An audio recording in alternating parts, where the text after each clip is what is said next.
बिस्मिल्लाहिर्रहमानिर्रहीम। अस्सलाम वालेकुम नाजरीन, आपके साथ ब्रेकिंग न्यूज़ शेयर करते चलें। जो लोग सऊदी अरेबिया में मौजूद हैं और जो अभी सऊदी अरेबिया आना चाहते हैं, ये ख़बर उन सब के लिए बहुत अहम है। जैसा कि नाजरीन आपको मालूम है कि सऊदी अरेबिया में फ़ेस मास्क ना पहनने से 1000 रियाल जुर्माना कर दिया जाता है। मगर नाजरीन, वज़ारत दाखिला ने तमाम मुकामी शहरी और मुकीम गैर मुल्कियों को ख़बरदार किया है कि मास्क ना पहनने, नाक और मुंह को ना ढांपने की सूरत में 1 लाख रियाल तक जुर्माना होगा। नाज़रीन, अखबार 24 में और वज़ारत दाखिला ने अपने ट्विटर अकाउंट पर अलामिया जारी करते हुए कहा है कि मास्क ना पहनने पर बुनियादी जुर्माना 1000 रियाल है, लेकिन इस खिलाफ वर्जी में बार बार मुलव्वस होने वाले अफराद पर जुर्माने की रकम 1 लाख रियाल तक बढ़ाई जा सकती है।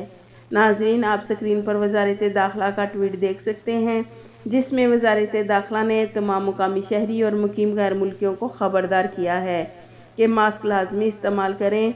इससे आप खुद भी कोरोना वायरस से महफूज हो जाते हैं, बल्कि इससे दूसरे अफराद भी महफूज रहते हैं। लिहाजा नाज़रीन, आप अगर रूम से बाहर कहीं भी जाते हैं तो मास्क की पाबंदी लाजमी करें। फेस मास्क अच्छे से नाक मुंह ढांपें ताकि आप 1 लाख रियाल के जुर्माने से बच सकें। नाज़रीन, सऊदी अरेबिया में दिन ब दिन बहुत ज़्यादा सख्ती की जा रही है। याद रखें नाज़रीन, फेस मास्क का जुर्माना 1000 रियाल है, लेकिन बार बार खिलाफ वर्जी करने पर 1 लाख रियाल तक जुर्माना हो सकता है। तो लिहाजा आप सब एहतियात करें और बाहर कहीं भी जाएं तो फेस मास्क और सोशल डिस्टेंस का ख़ास ख्याल रखें। नाज़रीन, मज़ीद इन्फॉर्मेशन के लिए हमारे चैनल को सब्सक्राइब कर दें ताकि सऊदी अरेबिया की ख़बरों से बाखबर रह सकें। आपके कीमती वक्त का शुक्रिया।